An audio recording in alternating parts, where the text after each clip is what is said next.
برجوازي انقلاب کتاب ژباړونکی د کتاب ما ژباړلی دی. راځم د دې کتاب په اړه باندې چې ولې ما ژباړلی، ما ولې ټاکلی دی، لنډې خبرې کوم.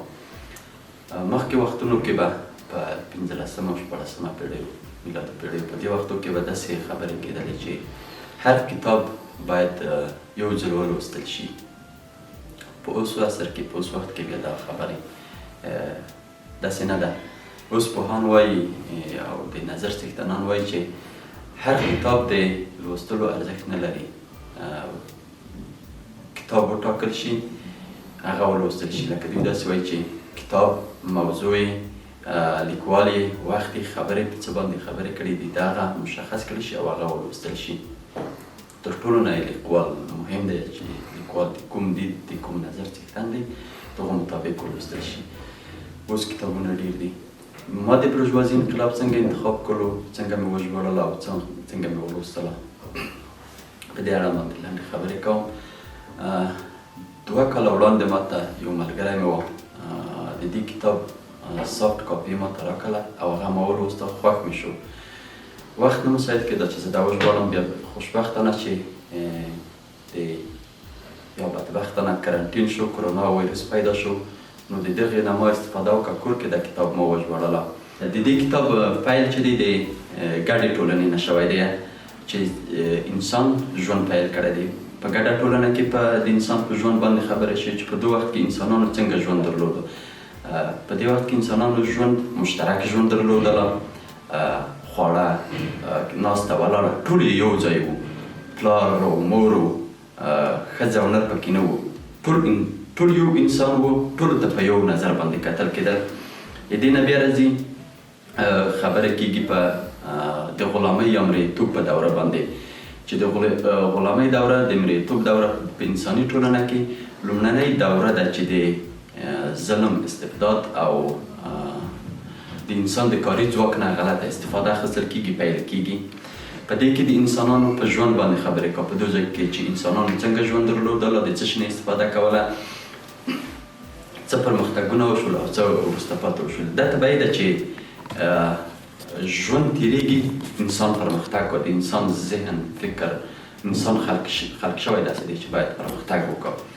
په دې وخت کې بیا د انسان د ځواک نه اخیستل کېږي، استفاده کېږي او انسان د یو بل انسان تابع کېږي، چې د غلامۍ دوره ورته په دې کې کرنه رامنځته کېږي، کښت رامنځته کېږي، رمې رامنځته کېږي، واړه واړه ښارونه رامنځته کېږي، قبیلې د منځه وړل کېږي، کورنۍ رامنځته کېږي، یعنې انسان په بخښونو باندې ویشل کېږي. بیا د دې نه راځي دی په فیوډالیزم باندې خبرې کوي، چې فیوډالیزم دا بیا یو بله دوره ده، د غلامۍ تر دوره پرمختللې تکامل یافته دوره ده. په دې کې د مغو د غلامۍ د دورې سره سره چې کوم څه پرمختګ انسان کړی، یو بل پرمختګونه منځته کېږي، علم رامنځته کېږي، د کتاب چاپ رامنځته کېږي، کتابونو لیکل او دغه خط لیکدود دا رامنځته کېږي. ګرچې د غلامۍ په دوره کې خط او هغه وو، خو محدود دلته ډېرېږي، دلته کتاب چاپ کېږي.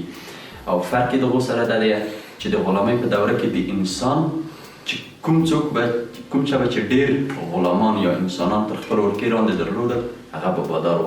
په دې ځای کې دغسې نه ده. په دې ځای کې د غلامانو او انسانانو سره ځمکې به چې چا ډېرې ودرلودلې، هغه به بادار و. چې په دې وخت کې بیا مذهب هم د فیوډالانو یا ځمکوالو په ولکه کې راغلی، سلطنت هم د دغوی خلکو سره لاس یو کړی دی. فیوډالان خو خپله په سر کې وو، شام د دغوی سره وو. دغې دورې په اروپا کې تر 15مې، 14مې، 15مې پیړۍ پورې حاکمې وې. او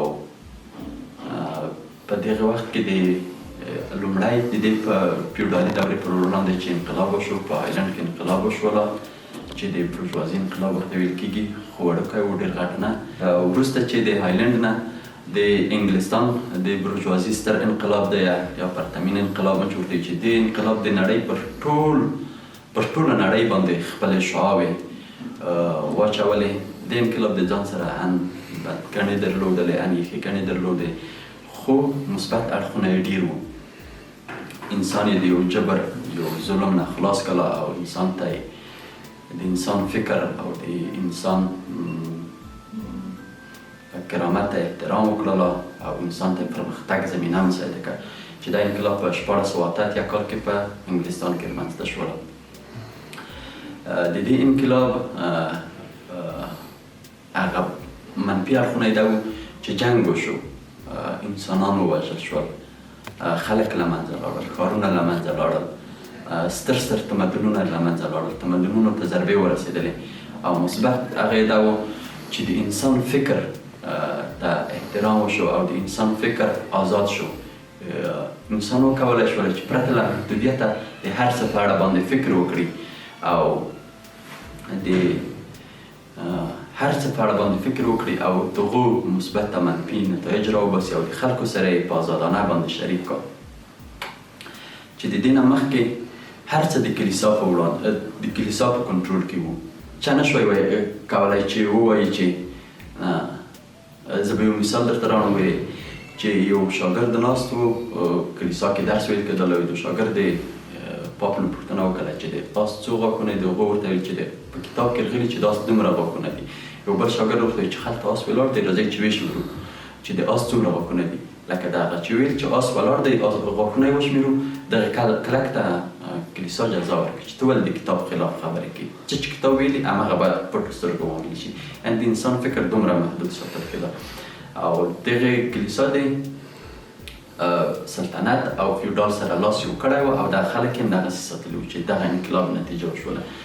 انساني تکامل د انسان د تاریخ څلورمه دوره ده د ژوند چې انسان ورته داخلیږي. په دې کې بیا د فیوډالیزم فرق دا دی چې په دې وخت کې هغه رامنځته کېږي، کارخانې رامنځته کېږي، ماشین اختراع کېږي، صنعت او پرمختګ کوي، د بخار ماشین جوړیږي او په کور کې ټکنالوژي او دغه شیان رامنځته کېږي. ځمکه په کارخانه اړول کېږي، بزګر په کارګر باندې اړول کېږي او صنعت په تجارت باندې کېږي. سمندري تجارتونه غټ رامنځته کېږي، د غټو امپراتوریو سره اړیکې ټینګې کېږي او نړۍ داسې یو ستر انقلاب ته رسېږي. دلته چې صنعت څنګه و، په خلکو باندې څومره مالیات او شی راتلل، د هغه یو لامل و کرنه وه. د کرنه په کوم سیستم وه، څنګه کېدله او څنګه خلکو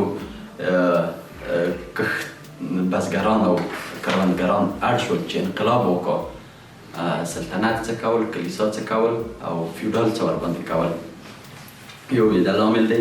او دویم بل لامل یې د امپراتورۍ حکومت دی، استبداد دی، ظلم دی په خلکو باندې چې د انګلستان شاهانو او شهزادګانو څنګه ژوند کوله او څنګه د خلکو مشکلاتو ته رسېدګي نه کوله. دا یو بل لامل دی. دغه دی لکه دلته یو مشهور متل هم دی وایي چې خلک وږي وو، مظاهره یې کړې وه، لاریون یې کړی وو. شهزاده خبر شو چې دا ولې لاریون کړی چې خلک وږي دي، چې ولې کلچې نه خوري، چې ډوډۍ نه لري. نو دغسې حالت و. یو یې دغه و چې تاسو په دې کتاب کې دغه ټول شیان درته راوړی. بیا د انقلاب د جګړې پیل دی چې دا جګړه څنګه پیل شوله، چا یې مشري کوله او د دې جګړې په راز کې څوک وو، د کومو اهدافو لپاره دوی جګړه کوله او کوم هدفونه دوی ترلاسه کړل په څومره وخت کې.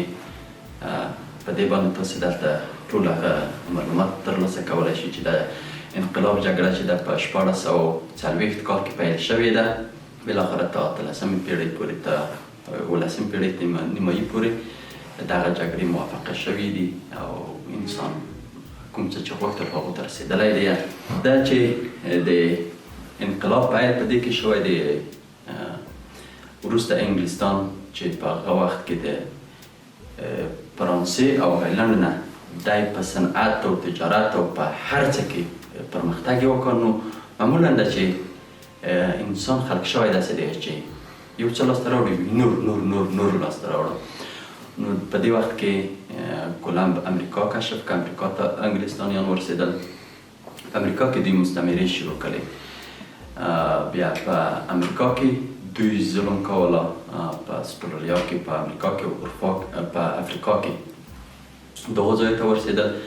دوی د اروپایي تورپوستو نه خلک به وړل، اروپایي تورپوستي به وړل امریکا ته. په امریکا کې به کښت او خپله مستعمرې ورباندې حاکمې کولې او د هغو ځای مالونه، تجارت او شی به هغه ته راوړل انګلستان ته. دوی ظلم کوله. د ظلم به زه یو هغه درته نمونه ووایم. دوی د 15 نه تر 20 میلیونو پورې تورپوستي اروپا ته انتقال کړي دي. هر تورپوستی چې هغو ځایو ته رسېدلی د 15 تر 20 میلیونو پورې رسېدلی دي. هر تورپوستی چې دوی رسېدلی دی 15 الی 4 تنه د دوی په بدل کې مړه شوي دي. په بحر کې، په کښتۍ کې، په راټولولو کې فرق هم چې دي خو دا وژل شوي دي. دوی دومره ظلم کوله چې کله به یو تورپوستی یا غلام دوی د ظلم او جبر نه وتښتېده، بیا به دوی پسې منډې کړې، دا به یې رانیول اسان به پسې خوش کړل، سپیان به ورسره وو. دا یې به یې ونیول. چې کله به یې ونیول د ده نه به یې لاسونه کټ کړل، ګرم قیر به یې په وجود واچول او بیا به یې اعدام کوله. اړتیا د دې کتاب یو خو دا و چې د انقلاب په افغانستان کې د افغانانو په ذهن کې غلط تصور شوی دی. دا چې موږ د ثور انقلاب دی همداسې تر ننه پورې هر څه چې دي اسلامي انقلاب و، دا و انقلابونه چې په افغانستان کې تېر شوي دي منفي تصویر ته اخیستل شوی دی. د انقلاب نه مخکې وخت خلک ښه ارزي وو چې هغه ښه و. په ذات کې انقلاب ښه دی خو انقلاب ساتل سخت دي. انقلاب کول اسانه دي، انقلاب ساتل سخت دي.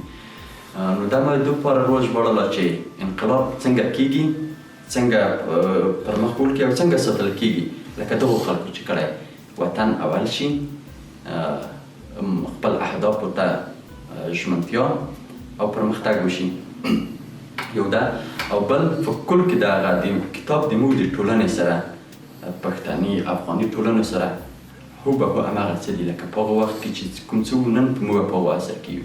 څنګه موږ د دغو حالات نه ځانونه راویستلی شو، ځوانان څنګه زموږ په دې باندې پوه شي چې کوم څه چې زه کوم 10 کاله مخکې په دغو ځای کې شوي دي دا د موږ په تاوان دي که په فایده دي. د دغو نه تجربه واخیستل شي او د دغې سره تاریخ زما بخش دی.